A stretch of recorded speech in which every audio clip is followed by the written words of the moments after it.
the deal is, George, when you're ready, ring the gong.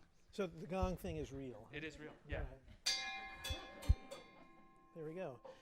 So I am George Rodriguez. It's my great honor to work with Joanna over at the Plain Dealer, and I wanted to make an official introduction because it would be tacky for Joanna to say all the nice things I'm about to say about her. I see many of you are still young, and all of you are former young people, so you'll identify with the start of her life story. She was from a journalism family, and as a result of that, doing journalism was the last thing in the world she wanted to do. And she went to the University of Minnesota and experimented with acting, as I gather, but it was a failed experiment. One day she went to the student newspaper office there, and as she once said, she found her tribe. And that's a powerful statement, and I think a lot of us in the business feel that way. We can identify with that.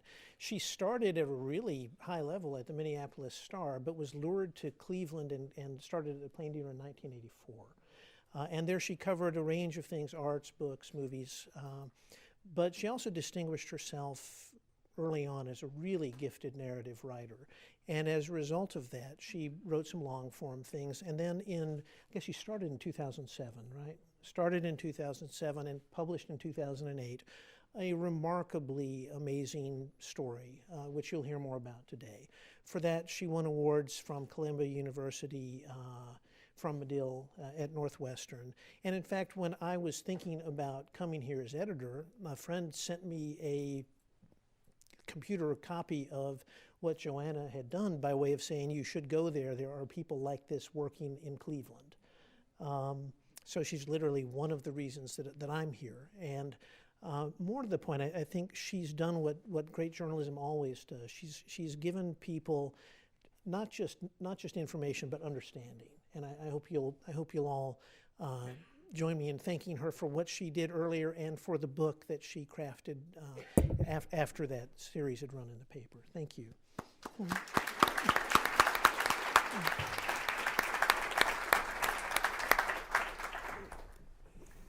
All right, so I think I'm going to do something, Dan, that might be a city club first.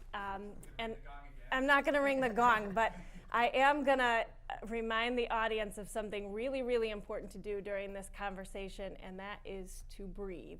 So a doctor taught me, and maybe this is common knowledge, when you inhale and you exhale longer, it's the trigger to help your body relax. So you'll appreciate this is coming from the Rape Crisis Center lady, but if you've read any part of the book, or if I think when we get into this conversation, it's a little tough to hear. So I'm just gonna remind us all, inhale, exhale, and we might need to do that a couple times here today. So Joanna, let's just start with today. So book launched about 10 days ago. Mm-hmm. You have been a writer your entire life, but this is the first book. Mm-hmm. It launches, they send you to London for a media tour. You're on BBC. I've seen a giant photograph of you in the Sunday London Times. And now we're here with what we might even call a standing room only City Club event. You've got your sisters here from New York. Your kids are here. Room full of family and friends. What does this feel like for you right now? Well, I was really afraid to write this book, and it took a long time because of that, because I was afraid not of exposing what had happened to me, I had already done that, but of putting my writing out there. And so the reaction, I wish I had known that the reaction would be good, because I would have finished a long time ago. But to look around this room and see my colleagues, and to see my family, and to see friends, and to see what Cleveland is to me, is just so moving. And if I get teary, everybody, please forgive me. That's but it's just so great to have my kids here, and my sisters, my husband, and Laura, my sister from another mother. So. So thank you. So the press, I've seen, I think mostly through your husband's Facebook account, all of these incredible reviews. I have noted that they're not on your page because I think he's your top promoter. But they've been pretty extraordinary. They have. That must feel great. It does. So talk about that and tell us if anything in the reviews has surprised you. Just that they're good. I mean, it's like, one thing that really surprised me, and most of you may not know this, is that it's in Playboy magazine. Playboy asked to do an interview. It was an email interview, and it's not a review. But that really took me aback. Although Playboy is trying to change, it didn't seem that they would change that drastically in that amount of time. And and Cosmopolitan. So it was like the yin and yang of these kinds of magazines. So, but actually the review in Cosmopolitan was beautifully written. Who would have thought? I mean, it's just, so those both surprised me. Yeah. And so in your many roles at the Plain Dealer, you've been a book editor, you were a film critic.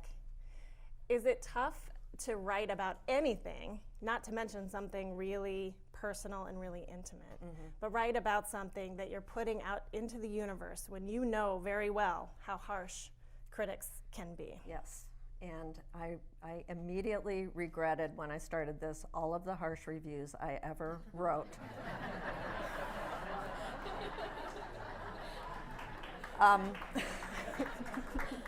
Always about movies, I have to say. I never did that with books, because books I related to, and I knew how hard it was to write them. I'm sure it's hard to make movies too, but they make a lot of money, and authors don't make a lot of money. So, but that's why I procrastinated. It was scary. And as Karen Long is here, she was the book editor at the Plain Dealer for many years and was a wonderful book editor. It took me aback when I briefly did that job how many books are published and how many come into the paper. And I mean, Karen, it had to be over 200 a week. And to be writing something and knowing that it's going to be just in that scrum also was a little, it demoralized me a little bit. I was like, how does any one book ever get noticed? So.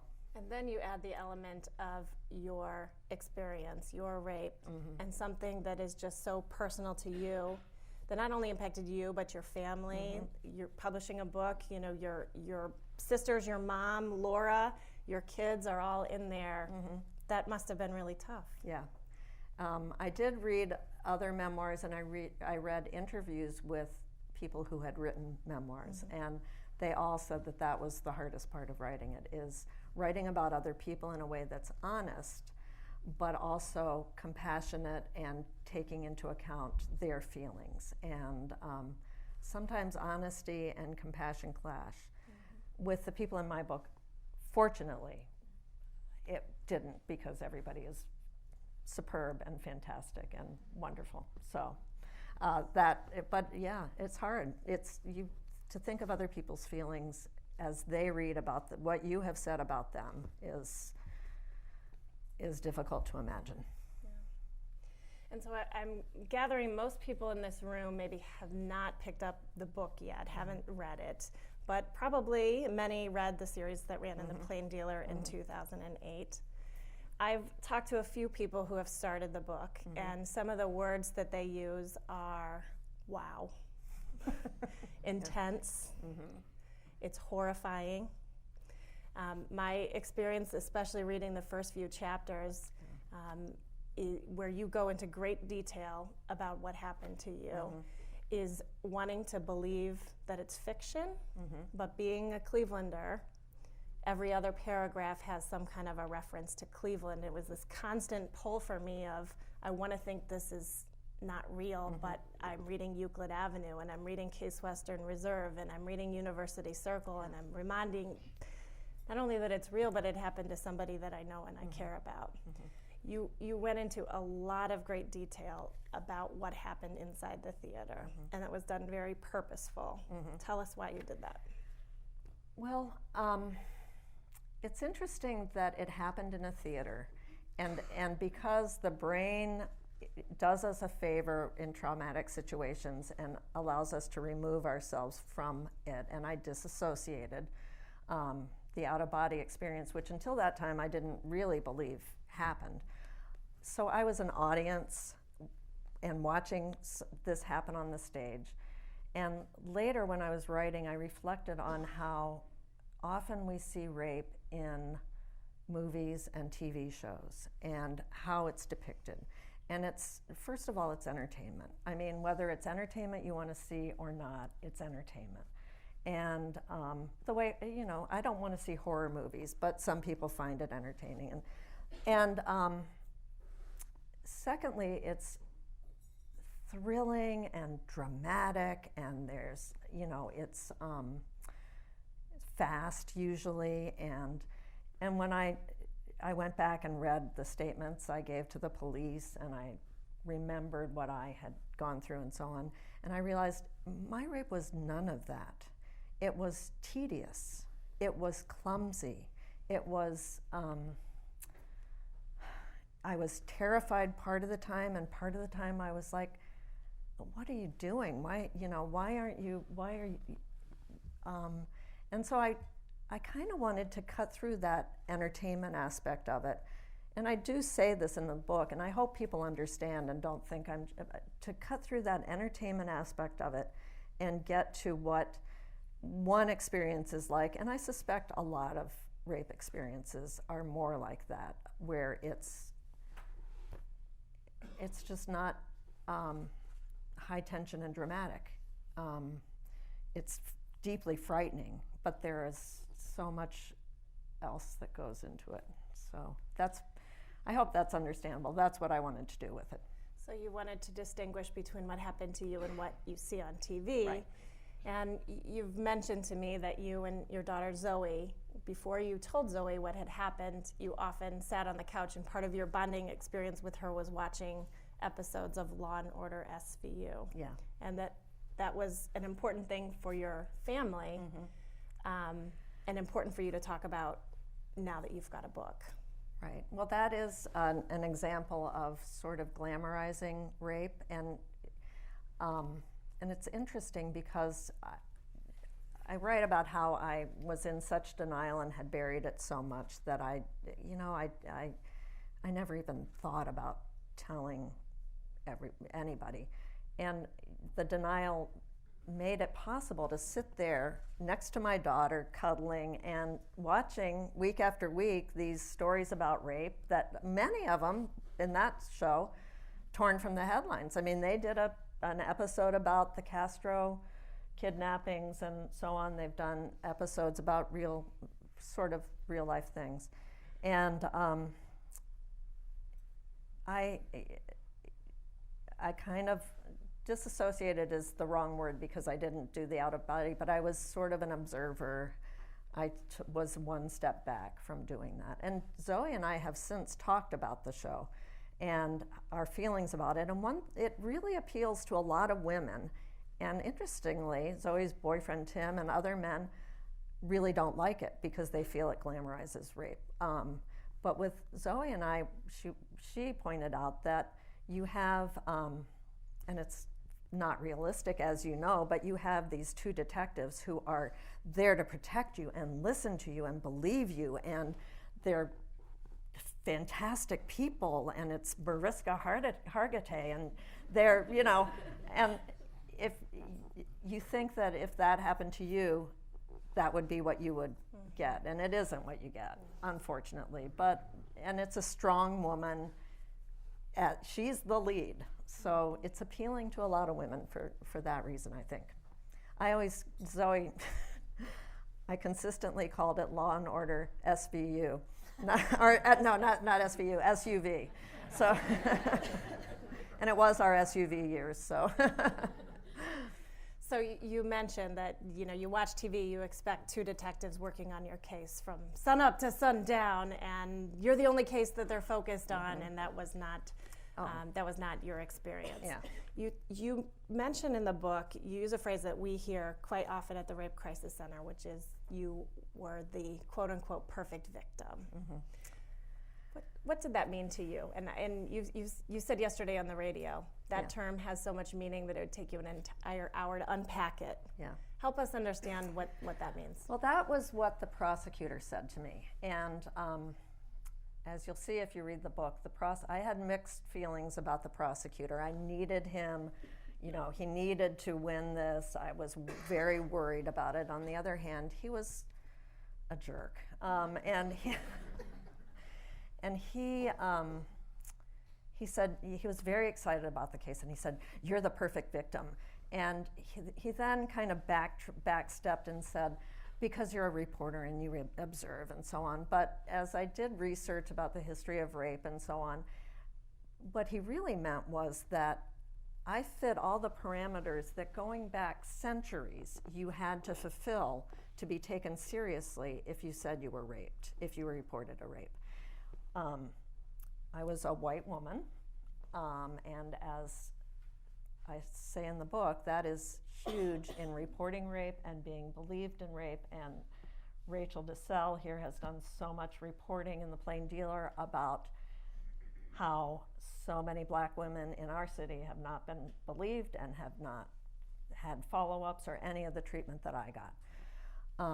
So I was a white woman. I was middle class. I was of means, which was required back then.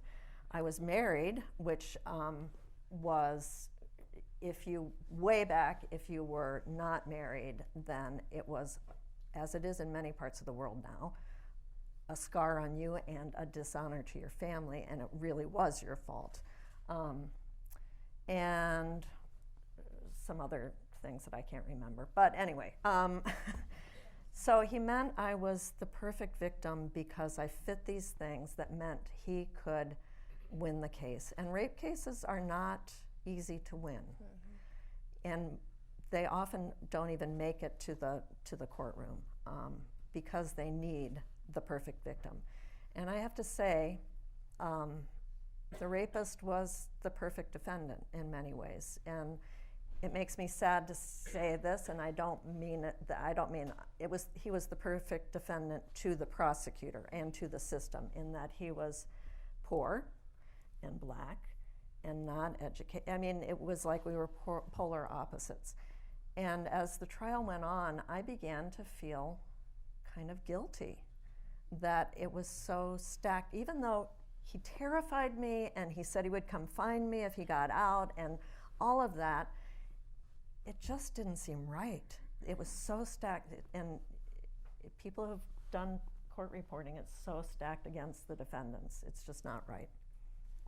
So on the note of things not being right with the system, one of the things we see often is, and you write about extensively in the book, is professionals who should be there supporting putting blame on you. Right. Why did you walk alone? Why did you? And in this case, in your case, the prosecutor was the one who put those questions to you. Mm-hmm. And 30 years later, you are still thinking about those words. Right. So so in case you don't know the story, I had gone to the Case Western Reserve Theater for an interview.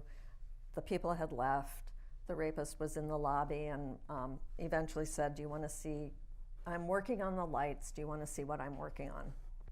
And he was, a presentable young man, and I sort of said, okay. There was a note of caution in my head.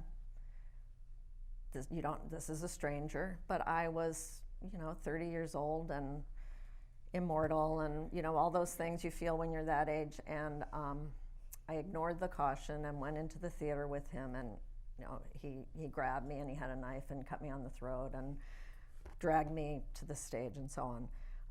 So the prosecutor, when he was preparing me for the trial, my husband at the time was sitting there with me, and he sent him away because he wanted to ask me something. And so I was sitting there. This is 8 weeks after the rape. And he kind of leans back and looks at me for a while, and he goes, "Why the hell did you go into that theater?" And he said, I mean, other people have, the way he said it, I knew it was not that he was preparing me for what the defense attorneys were going to ask. Other people have said, well, maybe he was just, it was the toughest question and he was asking you. And that just goes into it's like, why the hell were you drunk in that bar? Why the hell did you wear that sexy dress? Why the hell did you, it's what rape survivors get. Why the hell did you do whatever? And it was shattering. And it was like 2 days before the trial. I just went home and cried and cried and cried. And then when my mother and husband tried to comfort me, I said, but he's right, it was my fault. I was stupid. And how often did you think about that from that day to today? To today, I have managed to stop blaming myself, but I have to say that it took a long, long time. And what changed it was when I was writing the story for The Plain Dealer, I went through the volunteer training for the hotline for the Rape Crisis Center, which, by the way, everybody, a treasure for our community, the Rape Crisis Center.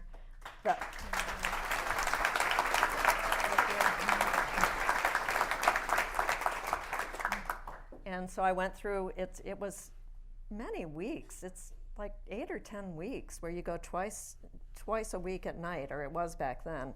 So it's intense training about how you're on the hotline. You're not doing therapy, but it's how you talk to somebody who calls and says they've been raped, and the ways you talk to them. And I realized that I was talking to myself in such a different way. That inner voice, I was so harsh with myself. I was so, not just blaming myself, but like, get over it, move on, and I realized that I would never talk to anyone else like that, ever. And I think it's a human experience. We all have that, you would never say to other people the things you say to yourself. And but it was the training there where I was learning how to talk to rape survivors and realized that. So, thank you. You're welcome. Thank you for sharing your story with all of us. So, I know from our experience working with survivors every day that it's not a one-day recovery process or a 1 week or 1 month. It's a lifelong journey of recovery. And you talk a lot in the book about ways that your mind and body helped you cope with what had happened to you, disassociation being one. You describe a panic attack that you had when you were on a campus tour with Zoe. And you also talk about just putting it behind you. Right. Not going to talk about it anymore. I'm just going to move forward. Right. And that, yes. we hear that a lot. Yeah. And if you don't mind, I'm going to ask you to read a passage about that. It's on page 6, and I knew when I read page 6 I was going to be reading this book for the rest of the night. It's something that really resonated with me because it's something we hear so often. I also became practiced at avoiding everything to do with the rape. After it was all over, after I had told the police and the doctors and the prosecutor and judge and jury, after they sent the rapist to prison for a long time, I stopped talking about it. I took what had happened and buried it inside myself as deep as I could. I didn't tell my friends. I didn't tell my 2 children when they were old enough to hear it. I didn't talk about it anymore with my husband or sisters or mother. I told them and myself that I was fine. Fine, just fine. But here's the thing I discovered. I might have buried this story, but it was not dead. I had buried it alive, and it grew in that deep place I put it, like a vine from some mutant seed, all twisted and ugly and tenacious as kudzu. As it grew, It strangled a lot of other stuff in me that should have been growing. It killed my courage and joy. It killed my trust in the world. I knew I was gonna. Worse, the vine reached out to entangle my children. Sorry. And I know that, and you wrote in The Plain Dealer and in the book, that one of the things that motivated you to write about it was this campus tour that you took with Zoe. And that's where things kind of changed for you, and you knew you had to start talking about it, including telling your children. Right. That must have been incredibly difficult. Not easy. A friend did give me a tip for all of you who have to have difficult conversations with your children about whatever. Do it in the car on a long trip. And they're next to you and you're not face to face, and you let them choose the music, and you and they're kind of trapped. So that, and they'll attest, that's how I told both of them. And, as hard as it was for me to tell, I'm sure it was hard for them to hear. And they tell me that I thought it entangled them, but they didn't, except Zoe at one point said, "So that's why you guys have been stalking me." There was a little stalking. So you tell your children, and then you decide to tell the world in the series you wrote for The Plain Dealer. Tell us why you decided to share it so publicly. Well, I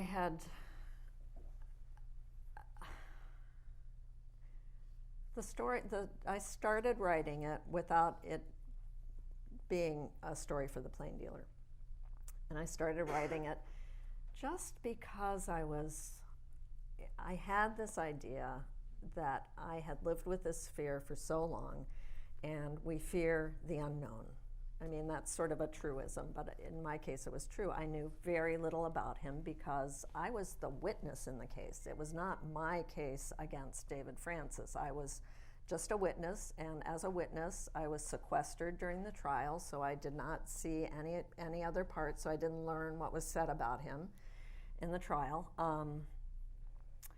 I knew his name and a couple of facts, and that was it. And I thought, well, if we fear the unknown, let's know this. He had said, "I will find you" when he left. If you tell the cops, I'll go to jail, but when I get out, I will find you. And I thought, well, I will find him. So I started on a long reporting journey that involved, he was from Boston, or the Boston area, and I went there and did some of that. And an editor I had worked with at The Plain Dealer, I asked him to read what I was writing, not for The Plain Dealer, but just as a friend. And then a new editor came to The Plain Dealer who happened to be a woman, the first woman, and she asked all the editors, what's interesting, what's going on with your people, and he told her about this. And she really wanted me to do it for The Plain Dealer. So at that point, I had realized, I kind of had this idea I would write it as a book. And at that point, I realized I would never finish it. I would never, ever finish it because, for all kinds of reasons, but fear and all that. And if it was an assignment and I had an editor, and my editor is here, by the way, Debbie Van Tassel, who did a fantastic job.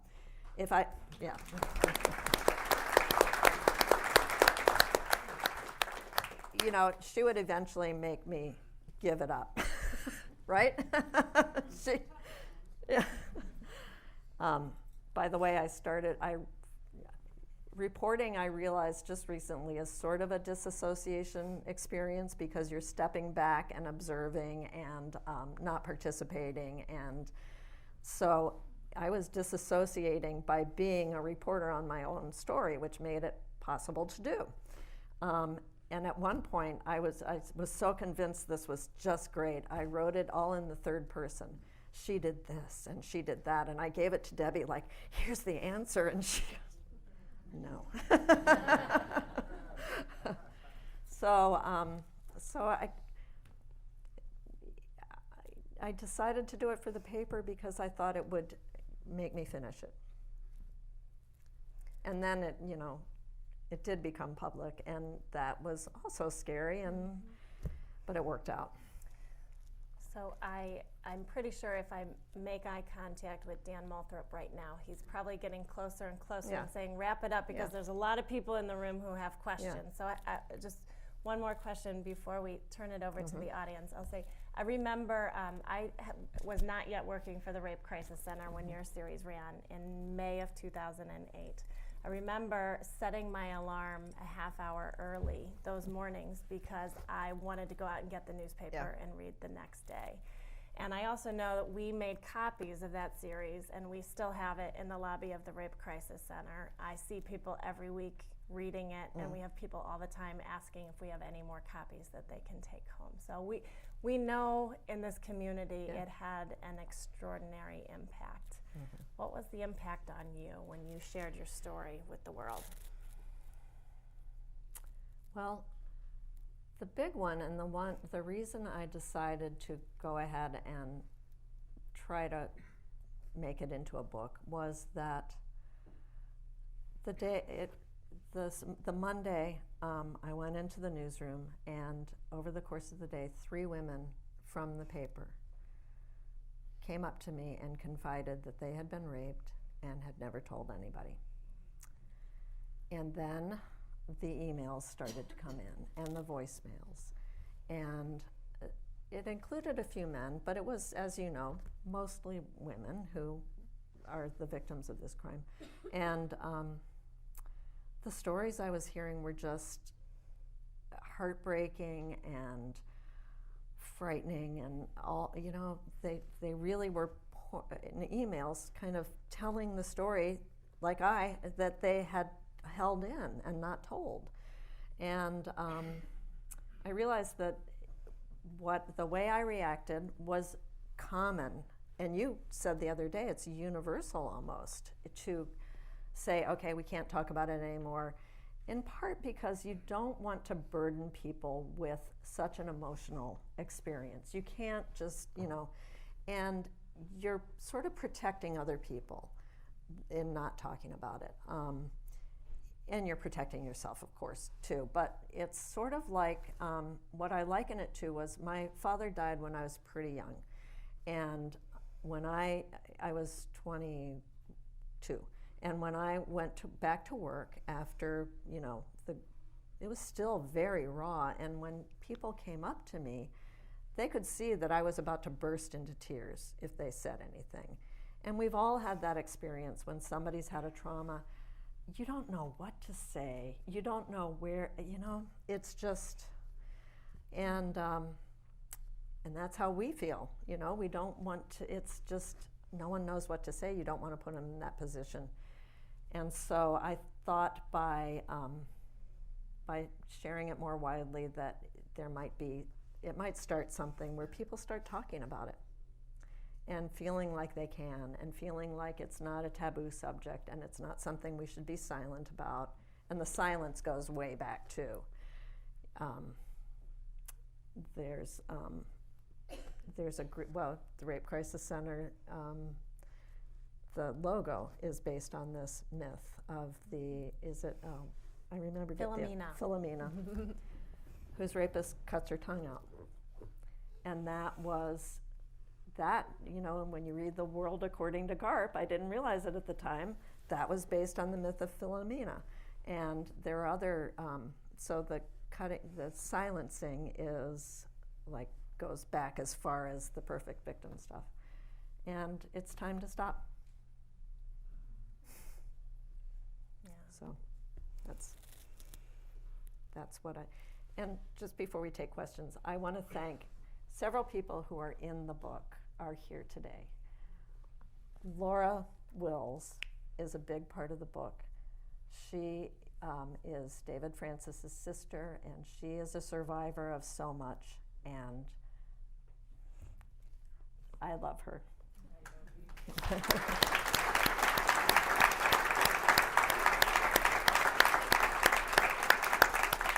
And her pastor, Anthony Singleton, who really helped her save herself and has helped countless people through your church, is here too.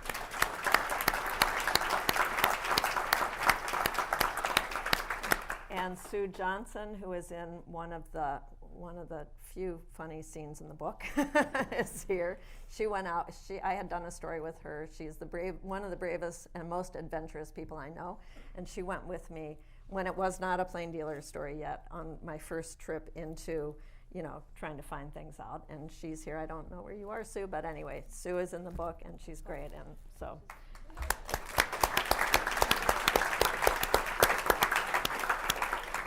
And Lisa DeYoung, who did the wonderful photos that were with the series and who made me feel brave, is here too. So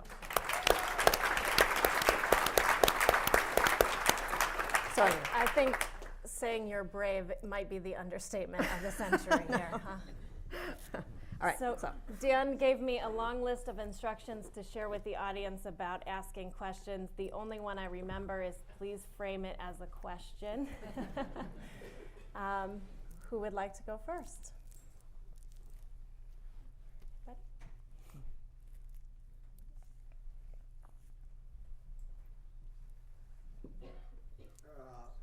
I'm David Snyder. How did David Francis die in prison? I have not read the Plain Dealer, the book. I was just Right. curious. Cancer. In fact, he had been out How on. old was he? How old was he? In his mid-40s. I can't remember offhand now. He had been let out on parole from Lucasville a week before he raped me. And he had been let out on parole because he had cancer. He'd been diagnosed with cancer. And he actually used that as his alibi, sort of. I couldn't have done that. I have cancer. In fact, it turned out it was true, but he lived for another 16 years in prison. The cancer didn't get, terrible until the very end. I have to say, through all of this, I really began to have compassion for him and for his siblings and empathy for them, for him. But it doesn't let him off the hook for what he did, because plenty of people grow up in horrible circumstances, as he and his siblings did, and they don't turn to violence. And so, but I went to the place where he died. The prison system has what they call the Columbus Medical. I have not read my book for a while. The Columbus Medical Facility or something, and they have a hospice wing there, and I toured it with the warden and saw all of it and talked to a couple of the people there, and one of the sort of very moving things about it is there are some sort of warden guard types, but it's mostly other inmates who work there. The trustees, they call them, some places where they're trusted inmates. And a lot of them go through a Stevens program. Is anybody here? Or St. Stephen's program? Stevens Ministry program. And the warden said, nobody here dies alone. Nobody here dies alone, because other inmates are there and they keep vigil, and so he didn't die alone. Mm-hmm. Hi.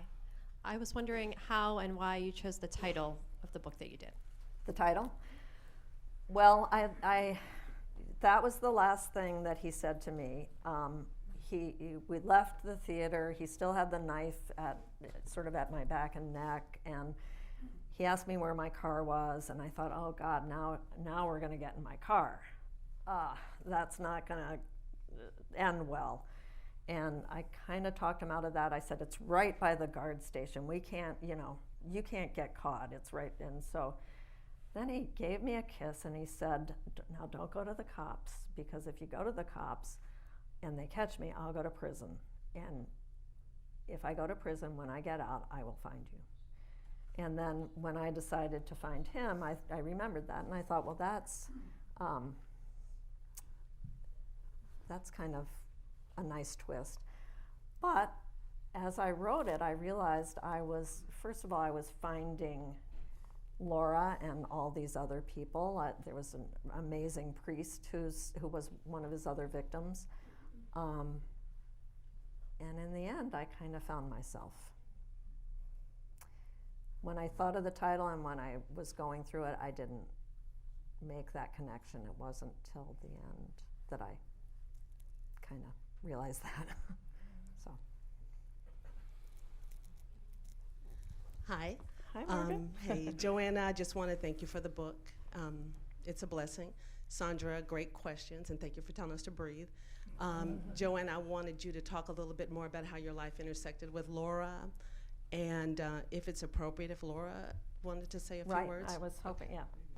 Would you like to say something, Laura? Laura has invited me, and she said no, but she's invited me into her church, which is a place of real love, and where everybody helps everybody else and supports everybody else. And Laura is one of the hardest working people in that church, as the pastor can attest. She's always there, and she's always cooking for funerals and for meetings, and she's just, and I've told her, we went to, after the series was done, and this is not in the book, we went to the funeral for one of her brothers. Remember that, for Nehemiah? And a pastor was supposed to meet us there and never did. He had died in Columbus, and we drove down there. And so Laura she led the service. And she was unbelievable, and she started singing, and I said, you should go into the ministry, because that was quite a service. And so. And in your, yes.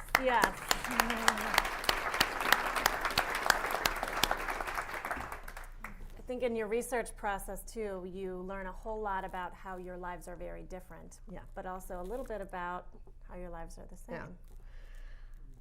Well, we discovered we have the same doctor, Dr. Vizzi, and she has, over time, I hope you don't mind if I say this, prescribed us many of the same medications, because we both have gone through traumas, and I make no secret of it, antidepressants helped me quite a bit.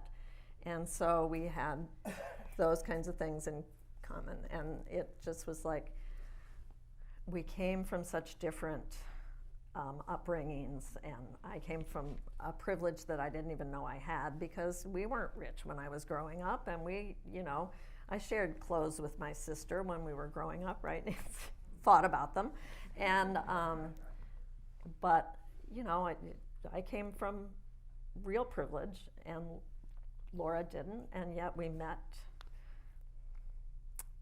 and we do have some similarities.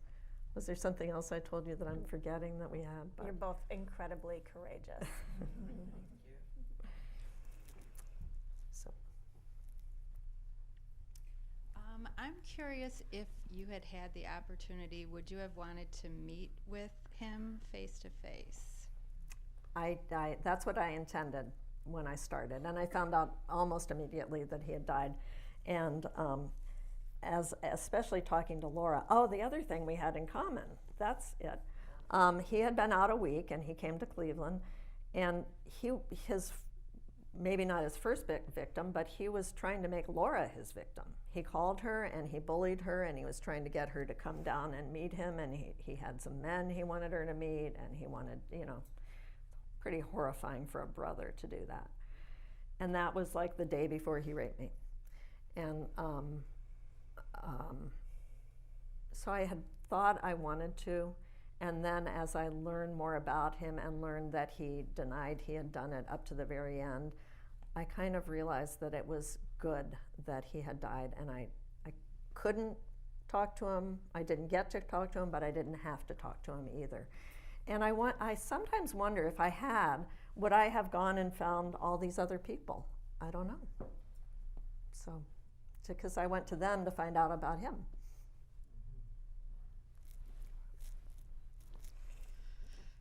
Thank you for helping me feel not so alone. Oh, thank you.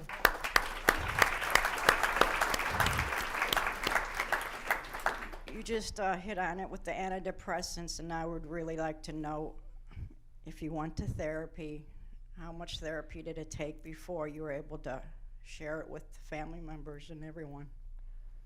Well, I was one of those terrible patients, I guess, in that I would get depressed, find a therapist, go for 2 or 3 sessions, decide I was fine or decide it wasn't helping and stop. I mean, I think this may be a common experience too, maybe. And a lot of them wanted to prescribe antidepressants, and I resisted because it was scary, and I didn't. And then finally, one of them was a very good therapist, and I stuck with her, and she really talked me into taking the antidepressants. And they really, people are embarrassed to talk about that too, and about depression, and for me, they helped. I know for a lot of people they do, for a lot of people they don't, but it helped. And that, that probably did help me in being able to talk about it eventually.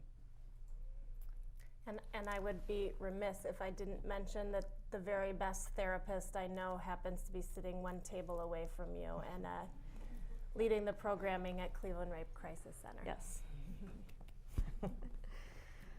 Joanna and Sondra, thank you so much for what you're doing here tonight. Joanna, we're so privileged to be able to lend our forum to this conversation today, and we thank you both. Listening to you on the radio the other day, I was struck by the amount of compassion that you have, or that you seem to have, when you speak about David Francis. And I wonder if you could talk about getting to that place, the journey that you went on, and the strength that you have found in being in that place. I did have compassion for him, and nobody in this room would be unable to have compassion for him after learning about what their childhood was like, and the real struggles and demons and all of that in their lives, and the resilience that Laura and her sister have shown is really unbelievable. But people have asked me about forgiveness and forgiving him, and there's a reason that forgiveness is the central tenet of so many religions, of all religions. And that's because it wouldn't have to be a central tenet of a teaching of a religion if it weren't really hard. And if it weren't, it's just not a natural thing. Human beings, we tend to be, at our primate level, survivalists. It's not a natural thing to forgive, and that's why we have to be told over and over through our religions to try to forgive. And so in thinking about that, I think it's just a long process. It's not an instant thing. And, everyone here knows that it's meaningless for someone to say, "Oh, I forgive you." It's like those false sorries. It's meaningless. And so you have to, it's a long route, and I'm on that route. I have empathy for him and compassion for him, but as I said, I don't let him off the hook. And I don't let him off the hook for what he did to his sister, and for the priest, that he tied up, and, not just on my behalf. That would be a disservice to everyone who grew up in similar circumstances and didn't do that. That would be so unfair to them. So I'm on the road to forgiving him. It's a concept that's you really have to think about, I think. Joanna, I think I echo everyone else in saying thank you so much for your bravery here today. I don't know if fate is too big of a word to use, but it's actually the Take Back the Night event on Case Western Reserve's campus. Tonight? Tonight. Oh. So that being said, and because yours happened on a campus and you largely started this journey after your daughter was going to college, what would you suggest as something that we need to keep in mind to keep our college campuses safer for our children, for everyone else? Well, I was raped by a stranger, and no, rape is, you don't compare rapes or anything, but as far as the reporting process, it was a lot easier to report a rape by a stranger than it is to report a rape by somebody you're dating, somebody you might like, somebody who's cute, somebody everybody knows. I mean, that is a process that is so hard. You see that it's hard or reporting Uncle so-and-so, or you're dropping a bomb on your family, or you're dropping a bomb on your school or your social circle. And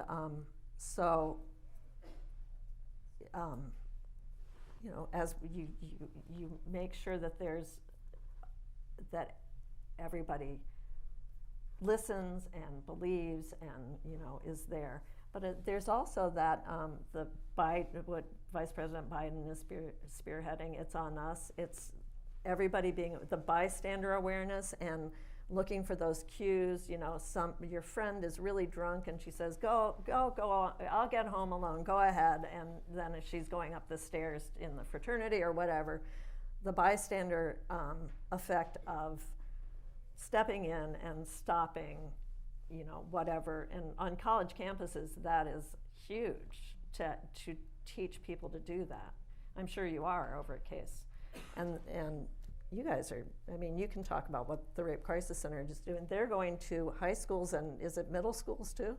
And talking to boys and and not just about, don't do this, but make sure you're watching your friends and your friends aren't doing this. And you can talk more about that program, but it's impressive. And what the It's On Us movement is great.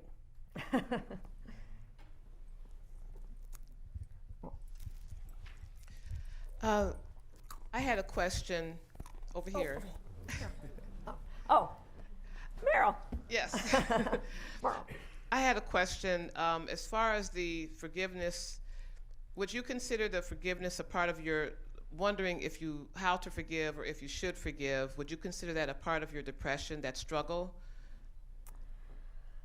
I wasn't even at that place at the time. I wasn't. I was so in denial. A lot of times I went to therapy and didn't even talk about the rape.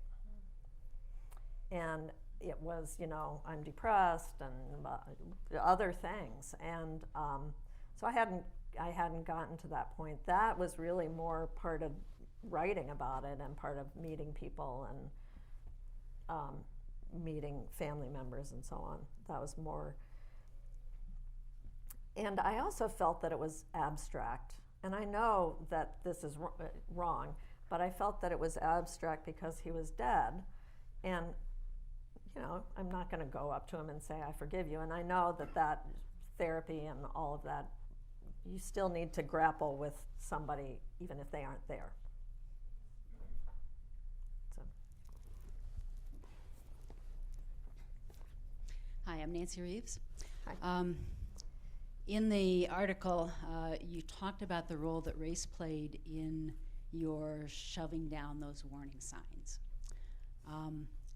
I had a very similar experience, and I have chosen from then on not to mention the race of my rapist because I don't want to play into that stereotype of black men. Can you talk a little bit about how you decided to bring that out so early and so prominently in that series? Well, I talked about it a lot with people as I was writing, and actually my sister Nancy is here, who's also in the book, and I apologize for often giving me wise counsel in the book, but he brought it up first. in the rape, he said, "I bet you've never had a black man before." And he you know, it was just a part of this experience. And I did grapple with it, and I went into the theater because I did not want to be, and I wasn't. I mean, it wasn't just that I didn't want to be. I was not somebody who would be afraid of black men, and I was convinced that I wasn't. And so I went into the theater with him, and it just played a role from the start. And as I said, he made it part of it too, with his comment. And I share with you not wanting to play into the stereotype and not wanting to be the stereotype, which I go back and forth on because of my fears. And it's horrible. It's a horrible, and if I had any shame, it was not about the sexual nature of the crime. It really wasn't. It was in part about being a victim, but my real shame was that I struggle with it, and I hate to even say it here, but because of him, I have become and have struggled with being afraid of young black men. And I hate even saying that. I can barely say it here. I told Laura, do you remember? I was almost crying the day I told you that. And so I'm sorry, and it's a stereotype, and I struggle against it. And I think the awareness in it, and I go back and forth. You know, sometimes it's strangers more than anything, though, I've discovered. And I am afraid of white men who are strangers who do something that's too crazy. So that's how, I mean, there was a plumber who came into our house one day, and he terrified me. He came up to my office on the 3rd floor, and he was standing there in the doorway, and that's when I realized it's just strange men.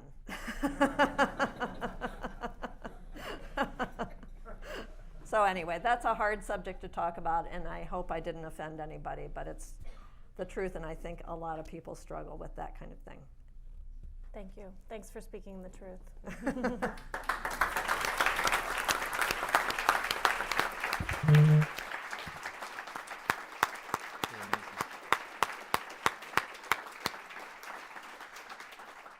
Joanna Connors, you are amazing and courageous and beautiful, and we thank you so much for being here today.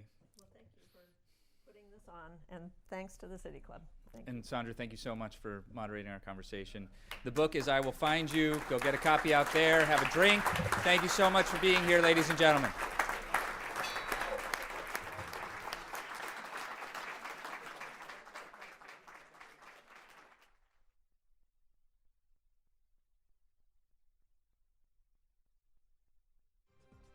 For information on upcoming speakers or for podcasts of the City Club, go to cityclub.org.